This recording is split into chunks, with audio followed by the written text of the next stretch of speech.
भगवान बोल गए उद्धव देखो यह सारा संसार एक सपना है कि जैसे हम सोए हुए सपना देखते हैं, जब नींद खुलता है तो पता चलता है बिस्तर पे है। भगवान ने कहा उद्धव यह सारा संसार एक सपना है, सत्य तो केवल मैं हूँ, मेरा नाम है और आत्मा सत्य है, बाकी उद्धव सब झूठा है। इसलिए उद्धव सत्य के द्वारा तुम सत्य को पहचानो, इसका चिंतन तुम बद्रीनाथ धाम में जाकर के अलकनंदा के किनारे करना, मैं वहां तुमसे मिल जाऊंगा। इतना कह करके भगवान मौन हो गए। अब उद्धव जी भगवान को प्रणाम किए, चल दिए।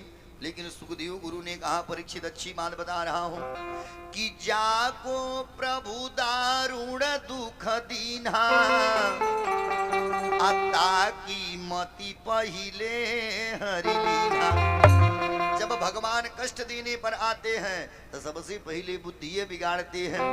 अब का पता चला इन जो है यदुवंशी राजकुमारों की बुद्धि बिगड़ गई। अभी सबका की लगे एक दूसरे के ऊपर वार करने, तलवार खनक उठी, धनुष बाण चलने लगा।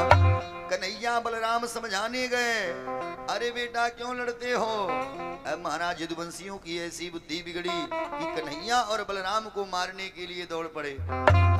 कन्हैया ने बलराम से कहा भैया अब तो यही होना है। कन्हैया बलराम वहां से कहा कि एक ऊंचे पर्वत पर चढ़ गए। अब लड़ते लड़ते यदुवंशी राजकुमार प्रभास क्षेत्र आ गए। प्रभास क्षेत्र आ गए। अब लड़ते लड़ते हथियार जब समाप्त हो गया तो जो मूसल पीस के फेंका गया था जो है वो एक घर बना जिसका नाम अटेर। अब का हुआ लगे सब है उखाड़ उखाड़ एक दूसरे के ऊपर मार करने। अब जो है सुखदेव गुरु ने कहा परीक्षित भगवान के आंखों के सामने 99 लाख से ज्यादा यदुवंशी राजकुमार आपस में लड़के मर गए भगवान की आंखों के सामने। अब बलराम जी कहा कि ठाकुर जी को प्रणाम किए, बोल गए हे सरकार इस अवतार में मैं आपका बड़ा भाई बना था। सरकार हमारी लीला संपन्न हुआ, अब आप हमें आदेश दीजिए मैं जाऊं। भगवान ने कहा जाइए। सुखदेव गुरु ने कहा परीक्षित बलराम जी भगवान को प्रणाम किए और शेष के रूप लिए और लेकर के क्षीर सागर में प्रवेश कर गए। बोलिए बलराम भगवान की जय हो। अब सुनिए इधर भगवान प्रभास क्षेत्र में एक पीपल के पेड़ के नीचे बैठे हैं, एक पैर के ऊपर दूसरा पैर करके। तब तक भगवान के अंगूठा चमक रहा था। उसी समय एक जला नामक बहेलिया आया, एक जरा नामक बहेलिया आया। अब का पता चला अब जो है समझा किसी पक्षी का आंख ही है। अब जो है तुरंत निशाना लगा करके बाण छोड़ दिया, क्योंकि 3 कोण के लोहा यही लगाया था। अब बाण छोड़ा आकर के ठाकुर जी के मुट्ठी में लग गया। अब खून के धार निकल पड़ी। अब जरा मन में विचार किया है पक्षी कहीं भगने ना पावे। अब का किया दौड़ के आया तो कहा देख रहा है बाण भगवान के चरणों में लगा है।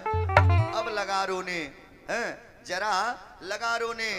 बोलिए कृष्ण भगवान की। ये देखिए हमारे जजमान बाबू दयाराम यादव बाबू सपत्नी आपके द्वारा ठाकुर जी के श्री चरणों में एक वस्त्र है और साथ ही साथ 501 रुपया तानी बजट जोर से ताली बजट है।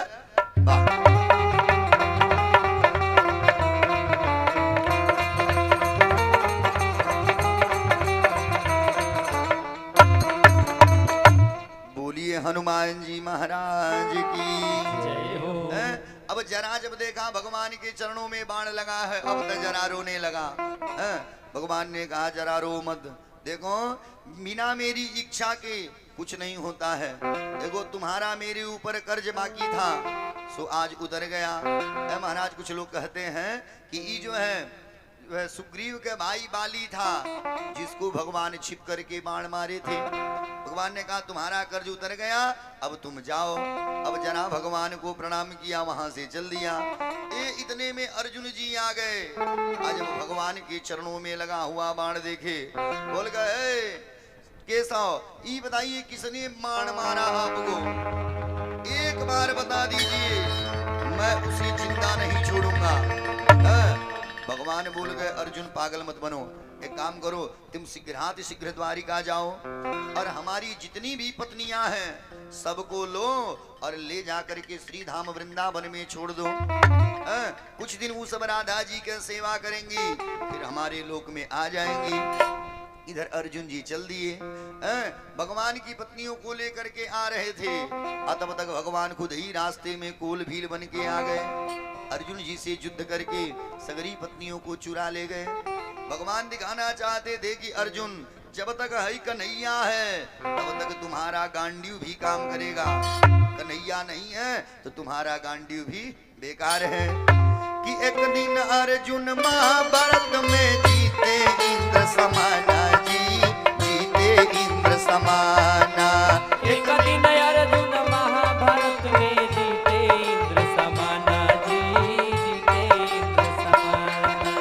एक दिन अर्जुन महाभारत में जीते इंद्र समाना जी, जीते इंद्र समाना। एक दिन अर्जुन महाभारत में जीते इंद्र समाना जी, जीते इंद्र समाना। एक दिन भीलनी लूटी गोपिका, एक दिन भीलनी लूटी गोपिका, एक दिन भीलनी लूटी गोपिका। वही अर्जुन वही बाना सब दिन होता न एक समाना, सब दिन होता न एक समाना। सब दिन होते न एक समाना, सब दिन होता न एक समाना, सब दिन होता न एक समाना, सब दिन होते न एक समाना, सब दिन होते न एक समाना। भगवान बताना चाह रहे थे कि अर्जुन जब तक हई कन्हैया है तब तक तुम्हारा गांडीव भी काम करेगा, कन्हैया नहीं तो तुम्हारा गांडीव भी बेकार है। बोलिए कृष्ण भगवान की। ये देखिए हमारे जजमान दयाराम यादव बाबू आपकी तरफ से जो एक वस्त्र है और साथ ही साथ जो है ये ठाकुर जी के श्री चरणों में 121 रुपया। भगवान इनके परिवार का कल्याण करें। बोलिए हनुमान जी महाराज की। इधर का हुआ जो है दारुक सारथी आ गया, इधर दारुक सारथी आ गया।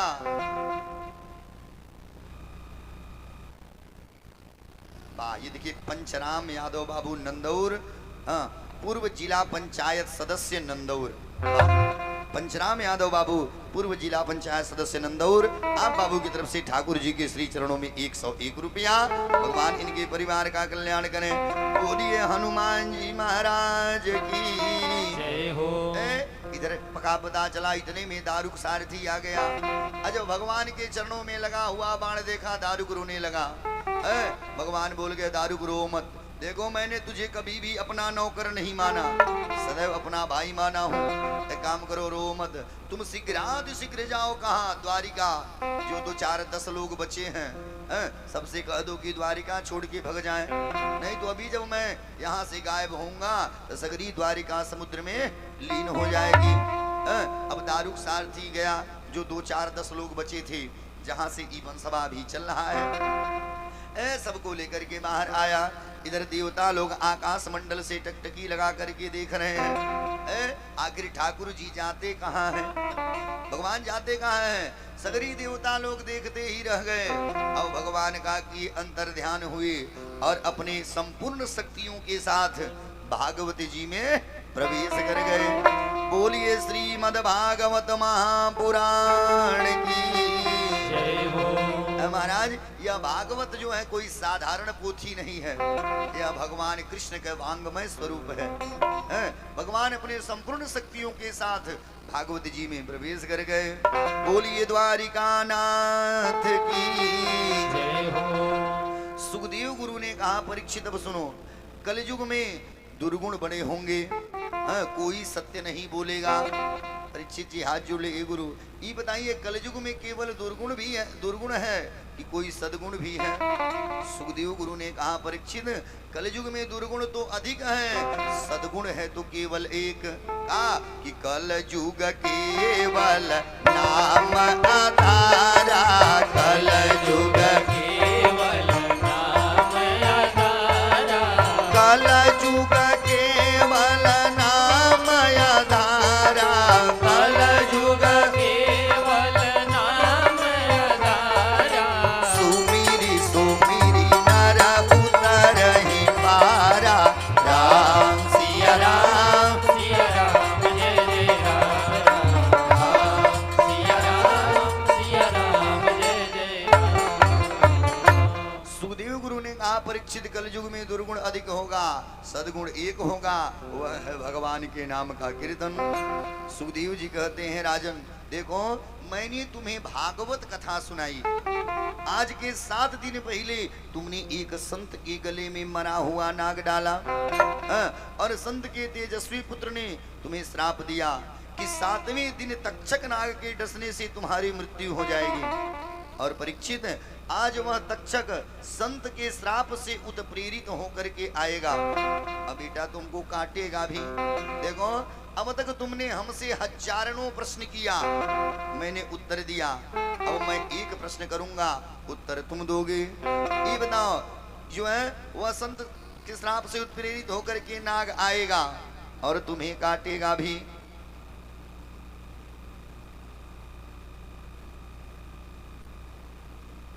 ये देखिए, योगेश यादव बाबू की तरफ से ठाकुर जी के श्री चरणों में एक वस्त्र है और साथ ही साथ 111 रुपया। भगवान इनके परिवार का कल्याण करें। रामू शर्मा बाबू की तरफ से ठाकुर जी के श्री चरणों में 51 रुपया। भगवान इनके परिवार का कल्याण करें। बोलिए हनुमान जी महाराज की। सुखदेव गुरु ने कहा, परीक्षित, तुमने हमसे हजारों प्रश्न किया है, लेकिन अब एक प्रश्न मैं करूंगा। देखो, आज वह नाग संत के श्राप से उत्प्रेरित होकर के आएगा, अब बेटा तुमको काटेगा भी। ये बताओ, क्या तुम मरोगे? परीक्षित जी हाथ जोड़ लिए, "हे गुरु, मैं आपसे बता रहा हूँ, मैं क्यों मरूंगा? मैं क्यों मरूंगा? मरेगा तो मेरा शरीर। सरकार, मैंने जन्म ही कब लिया कि जो मैं मरूंगा? जब मैं मरूंगा, ऐसी बुद्धि पशुओं की होती है, ऐसी बुद्धि पशुओं की होती है। महाराज, आत्मा मरने वाली सब चीज नहीं है, मरता है तो शरीर। बोलिए कृष्ण भगवान की। महाराज, अच्छी बात बता रहा हूँ, सुखदेव जी चाहते तो परीक्षित जी के मृत्यु को टाल सकते थे, लेकिन महाराज जो है, मृत्यु को टालना समस्या का समाधान नहीं था, आत्मबोध करा देना ही मार्ग को प्रशस्त करता है। ये देखिए, हिमांशु बाबू की तरफ से ठाकुर जी के श्री चरणों में 105 रुपया और साथ ही साथ एक वस्त्र भी है। भगवान इनके परिवार का कल्याण करें। बोलिए हनुमान जी महाराज की जय हो। सुनिए, सुखदेव गुरु चाहते तो परीक्षित जी के मृत्यु को टाल सकते थे, लेकिन मृत्यु को टालना समस्या का समाधान नहीं था। अब महाराज, आत्मबोध करा देना ही मार्ग को प्रशस्त करता है, आत्मबोध करा देना ही मुक्ति के मार्ग को प्रशस्त करता है। अब सुखदेव जी खड़े हो गए। अब परीक्षित जी ने सुखदेव जी का पूजन किया। अब जो है परीक्षित जी लगे सुखदेव जी का बड़ाई करने, इनके बड़ाई से का लेना देना है। अब जो है सुखदेव गुरु का कि टप्पदे भागवत जी के पोथी उठाए, काख के नीचे दबाए और सीधे जंगल का रास्ता पकड़ लिए। बोलिए कृष्ण भगवान की जय हो।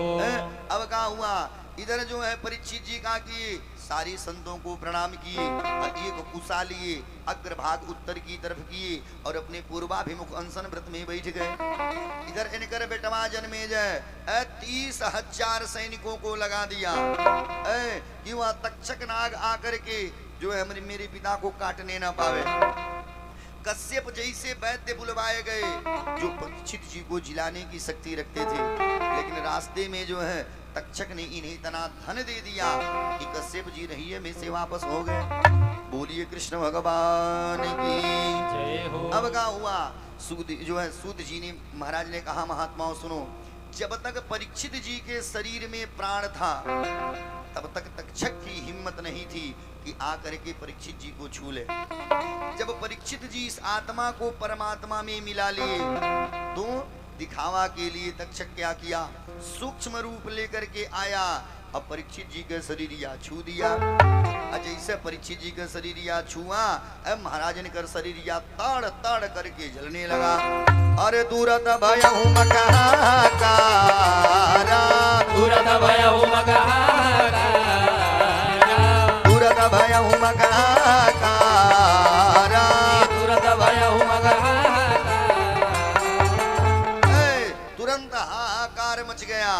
अब क्या हुआ, जो है सूत जी ने कहा, जो है महात्माओं अब सुनो, परीक्षित जी के गोलोक धाम वास के पश्चात उनकर बेटवा जन्मेजय का किया एक बहुत बड़ा नाग यज्ञ किया, बहुत बड़ा नाग यज्ञ किया। और जो है जब बाबा लोग बोले स्वाहा, महाराज झुंड के झुंड नग में आकर के गिरते थे। कल तो आपके वहां हवन होगा, तिल गुड़ घी पंचमेवा इत्यादि से हवन होगा, लेकिन जब वहां बाबा लोग कहें स्वाहा, महाराज झुंड के झुंड नग में आकर के गिरते थे। अब जो है जन्मेजय बोल गया बाबा लोगों से, है बाबा इस बार ऐसा मंत्र पढ़िए कि वह नाग कहीं पर भी हो आकर के हवन कुंड में गिरे। आज जब बाबा लोगों ने मंत्र पढ़ना शुरू किया, वह तक्षक कहाँ था, इंद्र के सिंहासन में लपेट के बैठा हुआ था। जब बाबा लोग मंत्र पढ़े तो इंद्र सिंहासन के साथ ही चल दिए। तब आस्तिक मुनि आए, समझाए और बोल गए, हे बेटा देखो यह संत की लक्षण नहीं है। देखो तुम्हारे पिता को एक नाग ने काटा था और तुमने तमाम प्रकार के निरपराध नागों को मार दिया। बेटा हिंसा के बदले हिंसा नहीं होना चाहिए। जब आस्तिक मुनि समझाए तब जो है क्या पता चला, वहां से जन्मेजय के मन में वैराग्य उत्पन्न हो गया और जन्मेजय सीधे जंगल में जाकर के नाता जो है परमात्मा से नाता जोड़ लिया। बोलिए कृष्ण भगवान की। सूत जी शौनक आदि ऋषियों को मार्कंडेय जी ने जो माया का प्रलय देखा था उसके बारे में बताया। बोलिए हनुमान जी महाराज की। अब भगत जी ध्यान से कथा सुनिएगा, पहले दिन की कथा से लेकर के अब तक की कथा स्मरण करिएगा। प्रथम स्कंद की कथा में जो है, प्रथम स्कंद में सबसे पहले सुखदेव जी परीक्षित जी के जन्म का प्रसंग है पहले स्कंद में। और दूसरे स्कंद में है जो है ब्रह्मा की उत्पत्ति और चतुः श्लोकी भागवत की व्याख्या। और तृतीय स्कंद में है कपिल देव देवहूति संवाद, हिरण्याक्ष वध आदि की कथा है।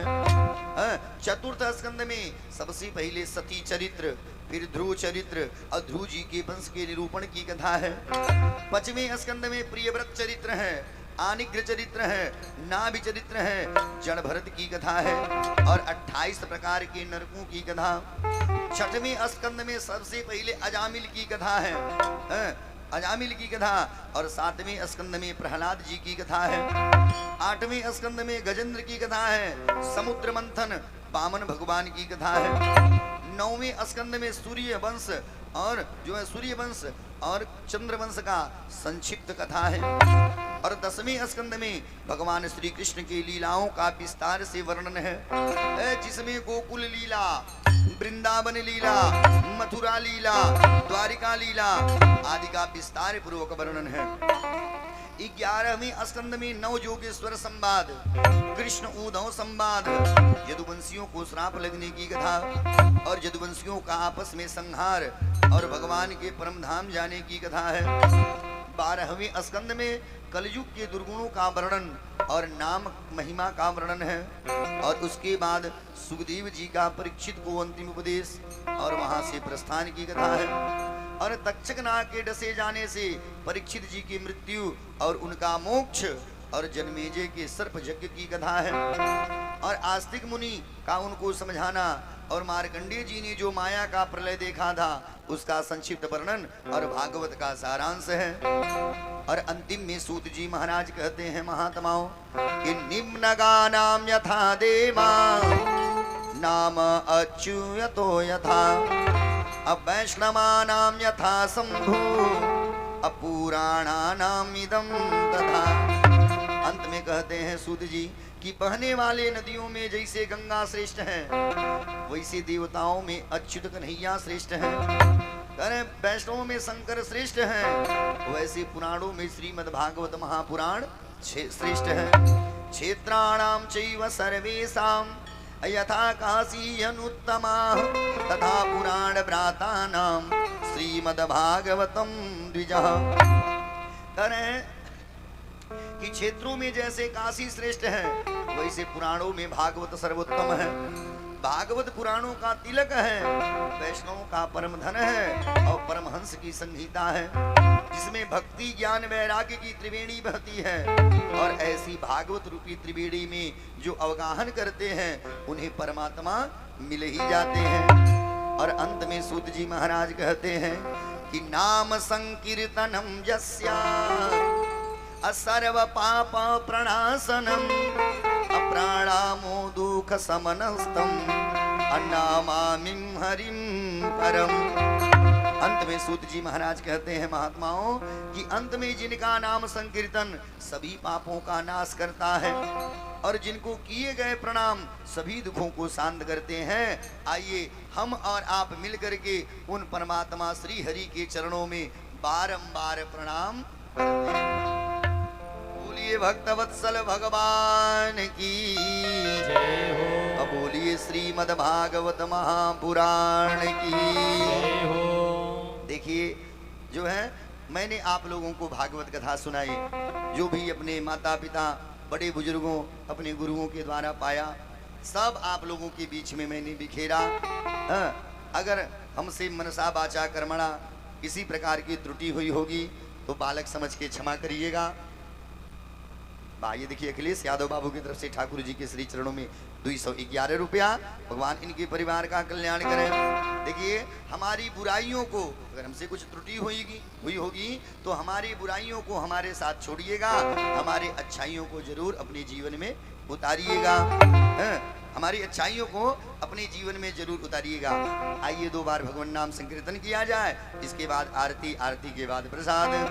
कि जय जय राधे राधे गोविंद गोविंद राधे, जय राधे राधे गोविंद गोविंद राधे, जय राधे राधे गोविंद गोविंद राधे, जय राधे राधे गोविंद गोविंद राधे, गोविंद राधे गोपाल राधे, गोविंद राधे गोपाल राधे, जय राधे राधे गोविंद गोविंद राधे, जय राधे राधे गोविंद गोविंद राधे, गोविंद राधे गोपाल राधे, गोविंद राधे गोपाल राधे गोविंद राधे गोपाल राधे, गोविंद राधे ताली बजा के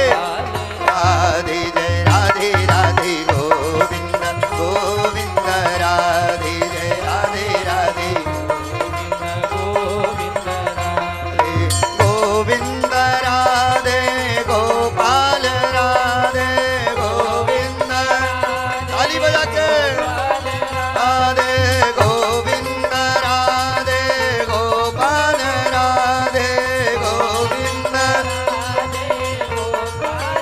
राधे, जय राधे राधे गोविंद गोविंद राधे, जय राधे राधे राधे, गोविंद राधे गोपाल राधे, गोविंद राधे गोपाल, गोविंद राधे गोपाल राधे, गोविंद राधे गोपाल राधे गोविंद राधे गोपाल राधे, गोविंद राधे गोपाल राधे गोविंद राधे गोपाल राधे, गोविंद राधे गोपाल राधे गोविंद राधे गोपाल राधे, गोविंद राधे गोपाल राधे जय राधे राधे गोविंद गोविंद राधे, जय राधे राधे गोविंद गोविंद राधे, जय राधे राधे गोविंद गोविंद राधे, जय राधे राधे बोलिए श्रीमद् भागवत महापुराण की। जय हो। चलें सब सभी लोग खड़े हो जाएंगे। नमो कार्यालय है।